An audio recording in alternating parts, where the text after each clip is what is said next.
Hello there, and welcome to another episode of CUZZO-OP. I'm your host for this episode, Willie, and as usual, we've got Isaiah. What's good, y'all? So, welcome to News 4. This week, we're going to be talking about San Diego Comic-Con. SDCC. I'm definitely interested to getting into talking about this year's Comic-Con because although it did have its fair share of moments, it's definitely different than previous years for a very specific reason. You know, Willie, jump into that. Tell them some of what's making this year different than years prior. So basically, in the entertainment industry, there have been some strikes going on that have definitely affected Comic-Con. So first, the writer's strike, which started on May 2nd. You know, this is because writers, they're not being paid what they're supposed to be paid, what they feel like they deserve, rightfully so. There are many examples of writers not getting the money that they really should be getting. And so they went on strike. And then on July 13th, the SAG-AFTRA actors, the union of actors, they went on strike, which essentially states that all of their members that are working like currently on TV and movies, they can't do any press for their shows or movies, which means they can't come participate in Comic-Con. So Marvel pulled out, which they were probably going to do before anyway. DC didn't really show up. A lot of things, Netflix, they just pulled out. And so it was like a lot of panels that would normally happen kind of just didn't this year because of these things. Now, we at CUZZO-OP, right? We support both of these strikes because these actors and these writers, they entertain us, and we think, right? We think they're millionaires. We think that they're running around, and you know, some are, but some of them are struggling to get health insurance. And so we here support them. But we do want to say that there has not been an official call for any boycotting yet. You know, we're going to keep our finger on the pulse of everything going on to see how to best move forward. But as of right now, there has been no official boycott to just stay away from any content. So we're going to move forward as planned until things change or if things become a little bit more clear, because there's been a lot of misinformation being spread around about all of this. And so, yeah, we're just going to keep it moving. So let's talk Comic-Con. IV, tell me about Comic-Con, bro. Explain what Comic-Con is to those who may not know. Whew, we talked earlier this year about how E3 died and RIP. And when it comes to Comic-Con or any type of gaming conference, a place where video game companies, entertainment companies, actors involved with movies, animation, TV shows, fans of all different genres, whether it be anime, it be action, it be anything, man. They all come together in one location, San Diego, California. And this is the big one. There's also a New York Comic-Con, which we actually had the opportunity to go to a couple years ago. 8 years ago at this point in time. It's kind of crazy. That's crazy. A couple years is not 8 years. It's 8 years, not a couple years. Dang, man, almost a decade, bro. That's different. But even that, we went to New York Comic-Con, but it is but a fraction of San Diego Comic-Con. This is the legit moment where it's the mecca of pop culture. Look, the way I've always said it, San Diego was for the movies, man. That was for the movies. New York was for the TV shows, because all the fall shows, you know, they'd be kicking off. You and I, we met some Teen Wolf cast members there. It was a good time. But for this year's San Diego, because of all the movie stuff going on, a lot of video game and television news dropped. So let's get into the first topic of discussion, Star Wars Outlaws. It showcased some new stuff, so I want to hear about it. Yeah, you know, I'm not gonna lie, this is definitely on my list of things. I saw the behind the scenes video and I very much liked everything I was hearing from the video. There's not one thing I didn't like, which is a bit scary because it gets you in this place where you're like, oh, I'm gonna expect so much. And we've been talked about this, right? We talked about trailers, we talked about managing expectations of what's to come. We talked about pre-ordering. That's all in our talks here at CUZZO-OP. So but I'm excited nonetheless, bro. I'm not gonna lie. I don't know about you, but did you see the fact that they mentioned that the time of the game was not something they chose, but actually was something assigned to them. I did not see that, but I'm grateful for the time period that this game does take place in. Yeah, they were like, we think this game would be best done in this space. Work with this. And Massive was like, Ubisoft and Massive were like, all right, we'll do it. But I'm excited. I was always excited about the time that the game takes place and the movies that it happens between. Because, and they say a lot about this in the trailer, and which a lot of the news has been, is like, this is the age of Outlaws. This is the age where they were the major culture shifters. And so I enjoy the fact that we're not like watching a one-off. We're watching a character in a world that is filled with people just like her. And I'm excited to see how that diversity expresses itself. Yeah, so one of the things that I really liked is that they said our game will not be a 300-hour long RPG game. I like that. Keep it smaller and more grounded, more rooted, more focused. I'm here for it all. Then they said Jabba the Hutt is going to be like a mission assigner for you, so you'll be able to go to Tatooine. And I'm like, oh yeah, I like that a lot. And I know I've seen people online complaining about, oh man, we're going back to Tatooine. Star Wars and Tatooine, they just need to stop. We go to it too much. And I'm like, okay, stop. Like, you stop complaining about it. Just deal with it. Like, it's over. Y'all have been complaining about it for mad long now, and the fact is, I think you're blowing it out of proportions a little bit, but whatever. It's just like people always looking for something negative, bro. So a positive for me is it looks like, similar to Kobo, there's a brand new planet that's been created that we'll also be able to explore. And I'm excited for that too, because I always like it when we get new worlds, because they're the best places, in my opinion, for the development studios to show their own style. And that's what makes me excited about Outlaws. Massive is great at making environments. You know, my boys and I played Division 1 and Division 2. One of the best things about Division 2 is just like going to a almost seemingly one-to-one location in Washington, D.C. and feeling like, yo, bro, do you see the monument behind us that we're shooting people literally right around the outside of? Like, this is crazy. I'm in this building right now. Yeah, I remember back when I was playing Division 1, running around New York City, and being from New York, that it was fun as hell. Like, I was tuned in. I was immersed. I'm sure. Yeah, bro. I mean, I know Massive is going to create something like that because they're good at that. They're good at environments. So if you can keep me immersed, all I'm worried about is the writing. All I have to worry about is the writing. Yeah, I mean, look, we just got to wait and see. The game was just announced, so we'll see what stories they got to tell. And, you know, I hope that this is a fun protagonist, and I hope that the side cast, you know, I hope they're a cool side cast of characters also. To move on, we've got a spin-off show for a very popular franchise. From someone who started off as a side character and grew to be the fan favorite. The Walking Dead's Daryl Dixon is getting his own television show, and the trailer dropped this weekend.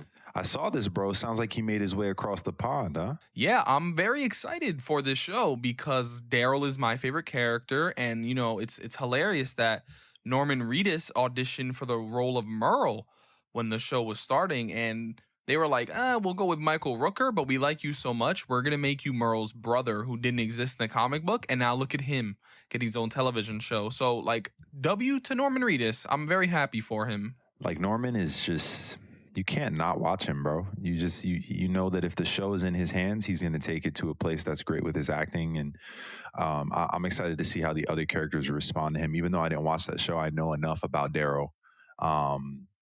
But I also heard that's not the only Walking Dead news that dropped. So, yeah, you know, something else that was announced was The Ones Who Live. Now, back in 2019, the main character, Rick Grimes, played by Andrew Lincoln, was written off the show because Andrew wanted to spend time with his sons as they entered adolescent years. And they live in the UK. The Walking Dead filmed in the United States. So he was like, no, I need to be with them. Other decisions probably led to him leaving. There was a lot of dumb decisions being made, but whatever. At the end of the episode where he was written off, they do a fake out death. And apparently, you know, at the end, you see him riding away in a helicopter, really hurt, to land unknown. And that was season 9. Season 10 comes around. Michonne, played by Denai Guerrera, she leaves the show. Denai was probably getting that Marvel money, so she was probably like, yeah, peace out. I'm making real bank now. But the character was going to look for Rick after finding out that he survived. And then in season 11, the series finale, the last episode, Michonne, the last bit of the episode, the series finale, it's a teaser. Michonne finds out that Rick is she's getting close, and Rick, they show him for the first time in 2 seasons, and it's like, oh, boom, there we go, right? And so the original plan was like a trilogy of movies, but now the television show announced The Ones Who Live is like a small mini series to wrap it all up for Rick and Michonne, and a real conclusion for their stories, which I'm very happy about. I like that, man. I really do like that they brought them back and that there's purpose behind it and the fan base can rally behind it. And it actually seems like something appropriate for the actors to come back and do. And it's going to be cool to see AMC do their thing in 2023 with 2023 resources. I want to talk a little bit about Watanabe and his studio, Mappa. The new anime that's coming out on Toonami on Adult Swim called Lazarus. Did you see the trailer for this thing? I did see this. You and I are gonna have a conversation about anime coming soon, maybe. But for me, I think what would be best is if I go into this when it starts.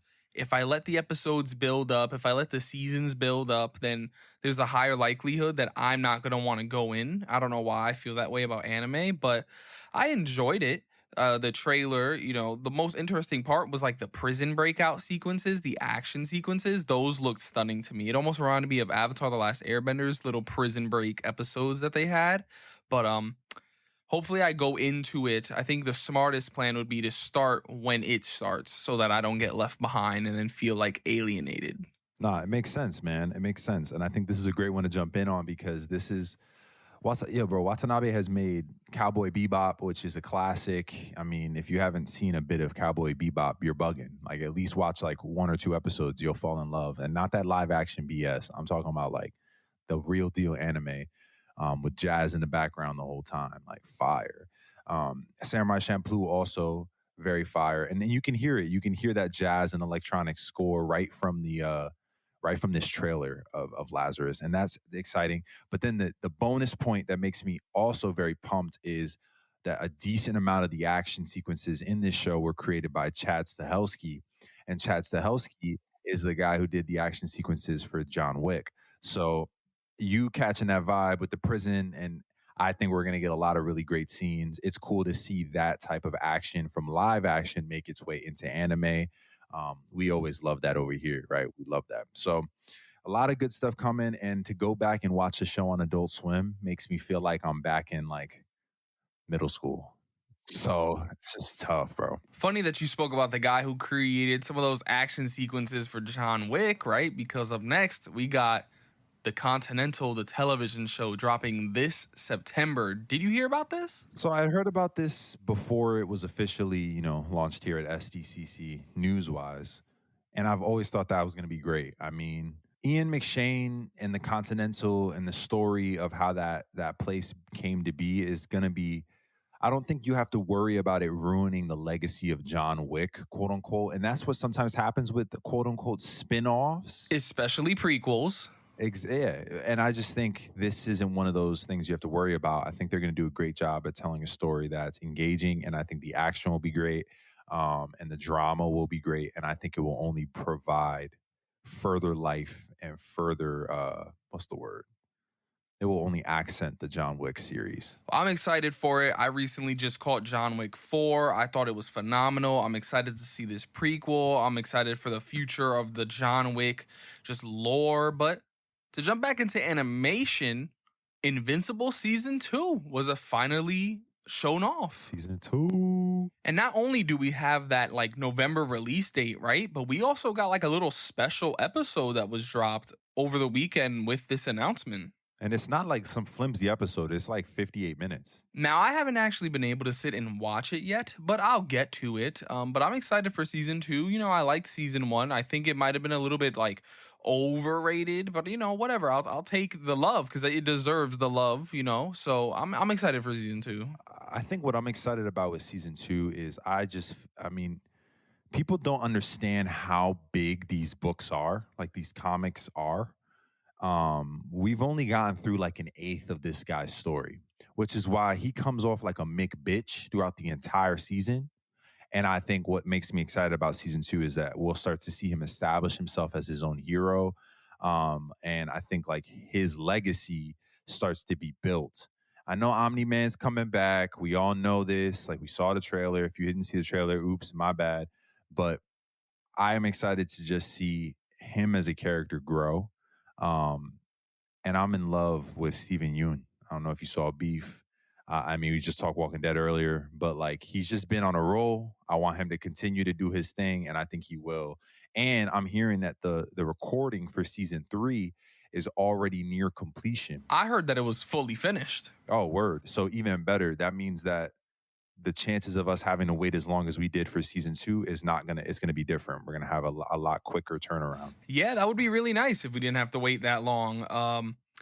Something huge is with this cast list that they dropped. There's a name, Josh Keaton there, who he's very famous for voicing a specific character. Now, I think there have been some teases about a team up with this character. I think it even may have happened in the comics before. So supposedly, maybe, just speculation, in dealing with the multiverse, especially since we know Invincible gets into that a little bit. We might have Josh Keaton voicing Spider-Man this season on Invincible, and Spider-Man might be on the show. Yo, if that happens, I would be absolutely bugged out, and I hope it doesn't. Though at the same time, because we talked about the overuse of the multiverse button in the last couple of years, and that makes me but at the same time, Invincible's so different. It's its own thing, and that's why I don't want to see Spidey. I want it to just be its own thing. My God, I see that. He literally right now, he's showing me a photo of these guys on the screen together, on the cover of a comic together. Yeah. Keep in mind that IV and I can see each other when we're doing these recordings. So I literally just showed my phone to the screen like, here's what's coming.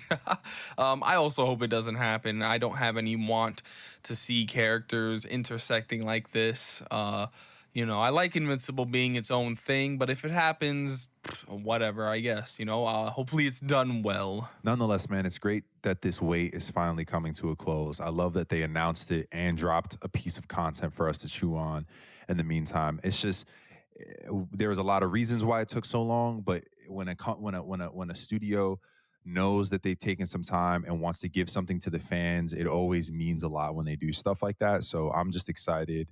Been excited, will continue to be excited. Well, you know what? To move forward from this, I think, we talked to John Wick, which connected to your anime point. We talked Invincible, which, is animation. But let's talk about another anime, but a little bit different. The One Piece live action trailer. What did you think of this? So I was talking to Steven about this. Shout out, Steve. Because Steven is currently on that journey catching up. And anybody willing to go on that journey, I got respect for. That's a journey, that's a pilgrimage. So I was asking him, I was like, as a fan, like, do you think this looks good? And he was like, it does. It does. It actually looks like they got the heart of these characters, certain dynamics between the characters done well. I think the guy chosen to play Luffy, he looks like a good fit. I like the trailer. I like the energy. I like the action. I'm still timid though, because as a fan of Cowboy Bebop, looking at that live adaptation, that shit was ass. Looking at Death Note, that shit was ass. So it's like I have yet to see a successful adaptation that makes me go, okay, this was good, and I think there's things that you're doing in your medium that you can't explore in the other mediums or in the anime. I'm hoping that that's what this show does, that they're able to bring a very human depiction, that when you have actual humans playing the role, those nuances, I hope that they really give time for that. I want the pacing to be correct. As somebody who will definitely never sit and go through the entire One Piece journey, I just won't. I don't have the time. But it looks decent, bro. Long-winded answer, but it looks decent. Well, I have no attachment to One Piece. I don't want to say I'll never watch it. I'll probably never watch it. Live action, maybe. We'll see. I might give it a chance. But up next, two Borderland related announcements. So first we have Borderlands Echo Vision Live. It is a mix of TV and video game. It's like an interactive television show. Um, you know what? I gotta say I'm excited, I guess, right? The interactive Telltale series, Borderlands game, Tales from the Borderlands, is what got me into the franchise of Borderlands.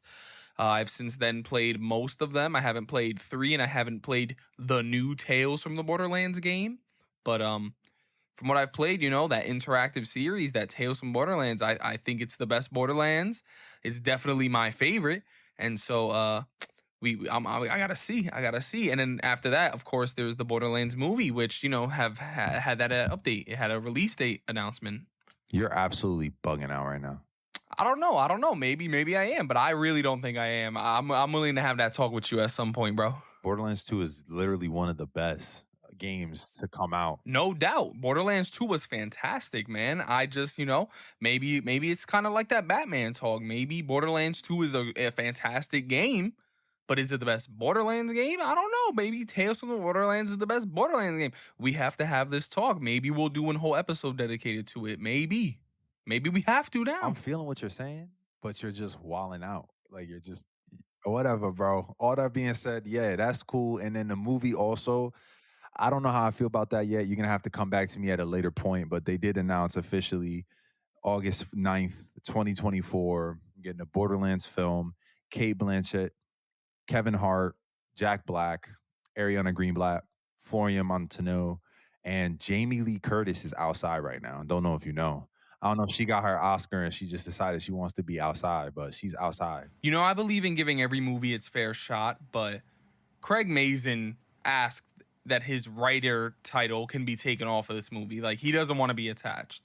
So I don't know how I feel about that. To me, that's different. Yeah, that's different. That's definitely different. Besides that, some of the casting, I definitely feel like, I don't know if I agree with it or not. Like, I don't know how I feel about the Roland being Kevin Hart. I don't know about that Roland take, man. Yeah, bro. He's been talked about as Roland for a minute, too. Look, I'm a heavy supporter of actors stepping out of their norm to deliver something great. I know Kevin is typically the comedic actor. I've seen him in some serious roles, too. So I just don't know how to feel about it, truly. I mean, hopefully they take the more serious route here. They're supposed to get like a funny vibe out of him, but also a very serious. And you know how there's that slapstick humor? I would say that the best game to see, ironically, how Kevin Hart could fit this character potentially is Borderlands 2.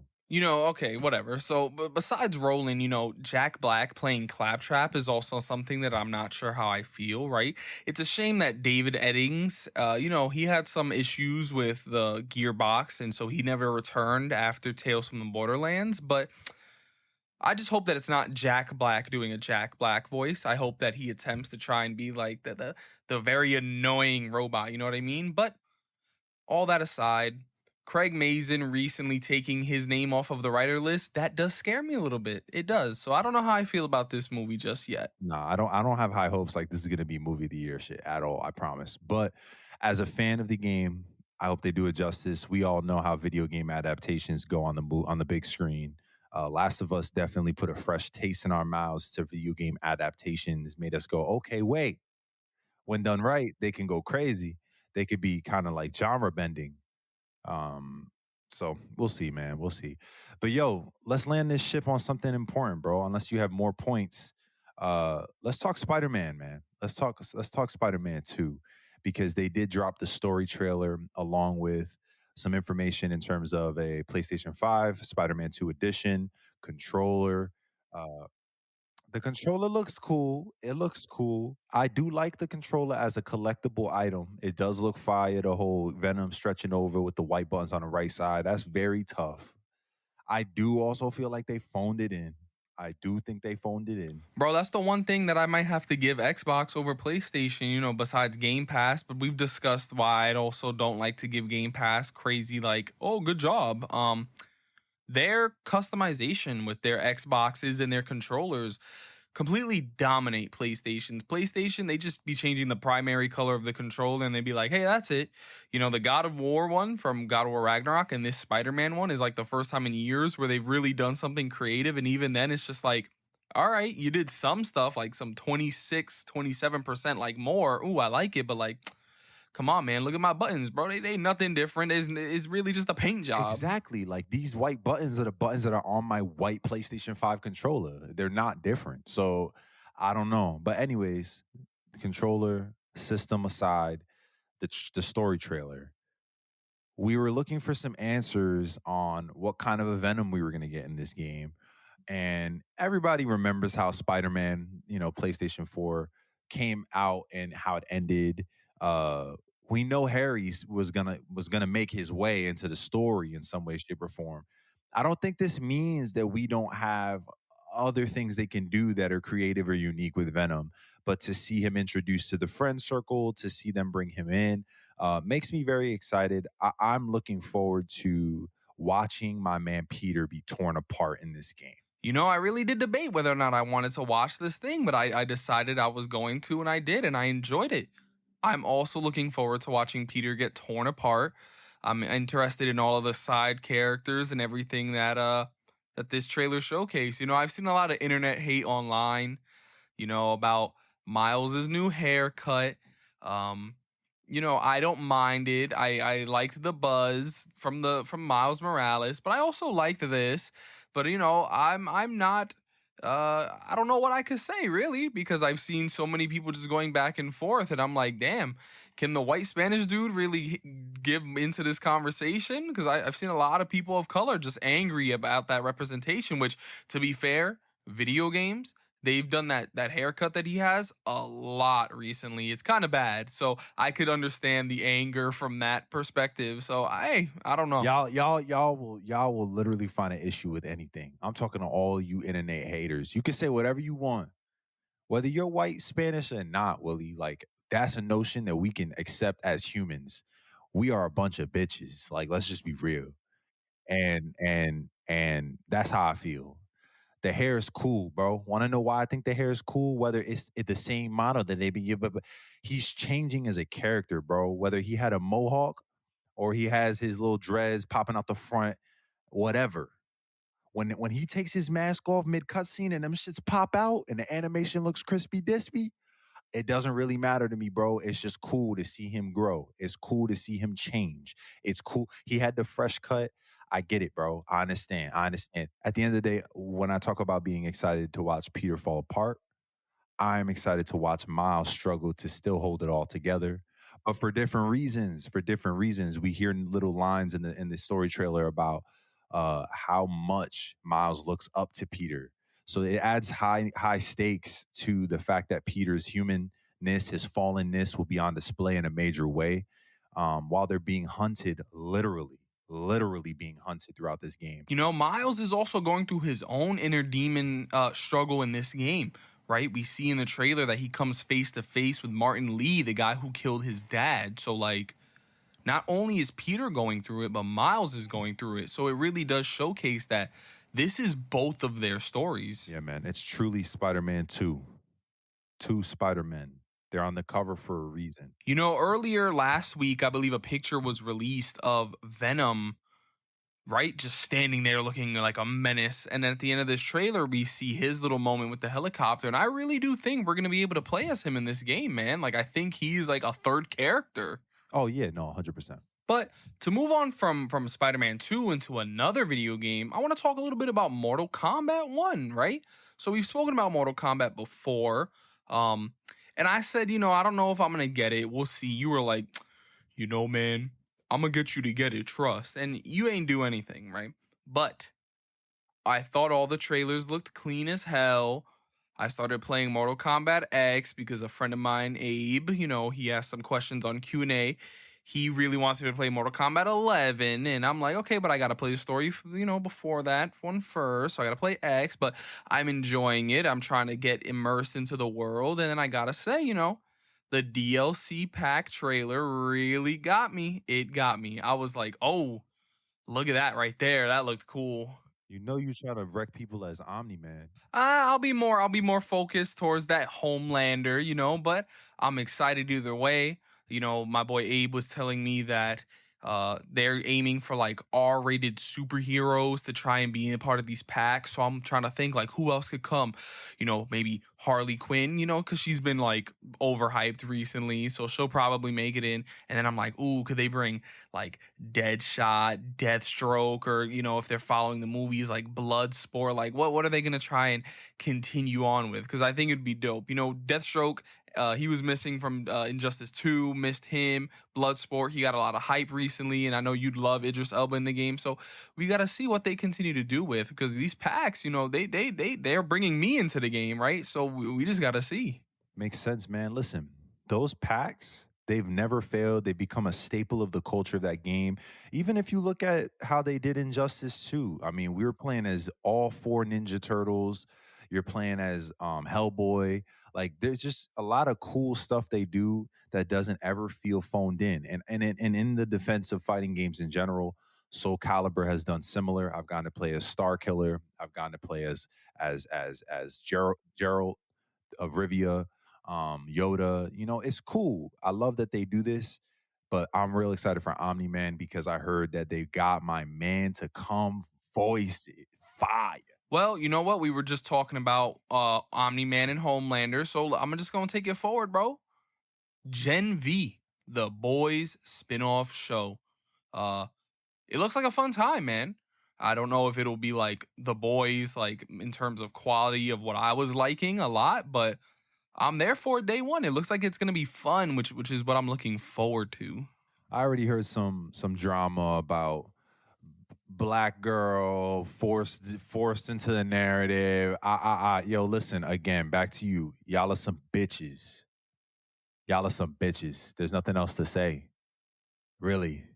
Let's enjoy the show. Let's tap in. Let's let it come out. Let's watch it.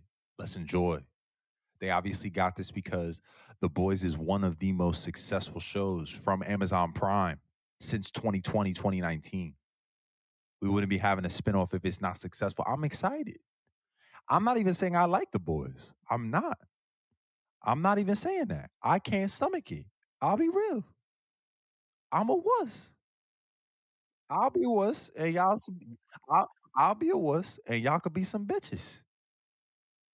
There you go. That is a crazy way to explain all of that. But you know what? We're just going to move forward. The Marvels had some a trailer announcement with some posters and stuff. But, to really speak on the Marvels really quickly, I feel like this movie had a lot against it from the start.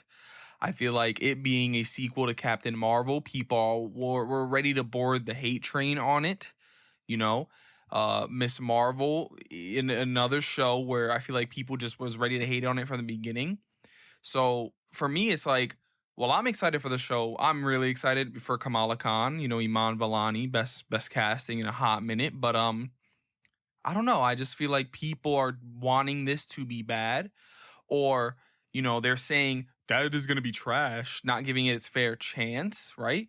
And for me, it's like, well, when you say that so early before anything was shown, right? It says to me that you probably don't want to like it, right? Now, if you see the trailers and you say that, okay, fine, that's fair. But I know people who have been saying this since before the first trailer, like earlier this year, dropped.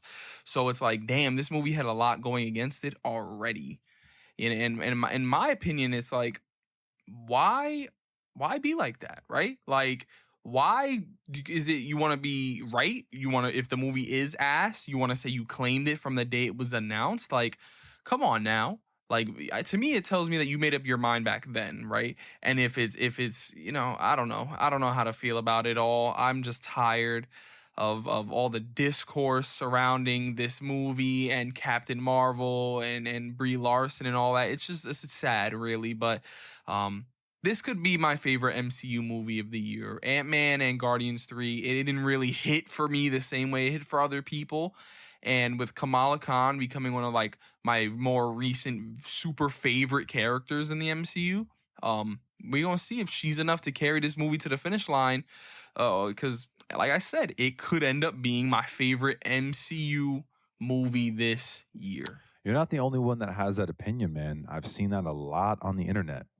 A lot on the internet. And hey man, I'm down for that. If it's gonna be like that and that's what it's gonna be, I'm with it, you know? I like the premise. I like the connection of their powers. I don't like the villain. I don't like what they decided with the villain already, but I won't say too much on that. I'll wait. Um, yeah, man. It'll be interesting. Look, and you know what? I can respect that because you're saying that you actually took a look at it. Like, I could respect if you decide that this movie is not for you after watching the trailer. If you want to wait for Disney Plus, I could respect that. It's the people who never were willing to give it a chance in the first place where I'm like, man, I don't even care for that. But to move forward, did you see the Rick and Morty anime trailer, bro? Oh yeah, we can't move forward without talking about that too, I guess, right? Like Rick and Morty the anime, that's supposed to be dropping before their next season, right? I do believe that is the plan. Yeah, I mean, I think it looks so cool. I think it's cool that Rick and Morty's such a phenomenon, bro. Like people love that John, bro. And I think um like I would have killed for like a regular show anime, killed for like a gumball anime. You know, not that I'm saying they're on the same level as Rick and Morty. I'm just saying these are cartoons that were popular from Cartoon Network. And then now look, like we're getting an Adult Swim, another Adult Swim. Yeah, I like it when television shows can get something different going on with them. It reminds me of like when Ben 10 would get movies after their series or like the live action movie that follows up the season of the television show. Like it just fun things like that. But like we said earlier, you know, those are what we kind of wanted to speak about from Comic-Con. We hope that if you have something that we didn't get to cover, you go and leave it in our YouTube comment section. Or if you heard something that you really enjoy or you know that you're going to be excited for, please drop that in the YouTube comment section. Also, Spotify, check out our question that we've got posted over there. But you know, that's our Comic-Con talk. You know, it was a fun time. Despite everything going on. And like I said earlier, we'll keep our finger on the pulse. We'll see what kind of restrictions are being asked because of the strike. If boycotting becomes something that the actors and the writers want us to do, you know, we're gonna figure it out. It's one step at a time. It's a lot. So we wish them good luck, and we at CUZZO-OP once again we have a lot of love for the actors who are on strike, and we support them, and we have a lot of love for the writers on strike, and we support them also. We hope you got your tidbit of information from SDCC 2023. We really did talk about almost all the news, which is kind of crazy if you think about it. But we're excited for what's coming next week. Next week, we are going to be jumping into a conversation with my sister. We've mentioned her on a couple of our episodes here. We'll be jumping into movies involving, TV involving, video games involving love. And it'll be a great conversation with her. So definitely tune in next week and continue to stay tapped into CUZZO-OP. You know, whenever you tune in, you're always going to find two cousins, one podcast, and endless entertainment. Peace.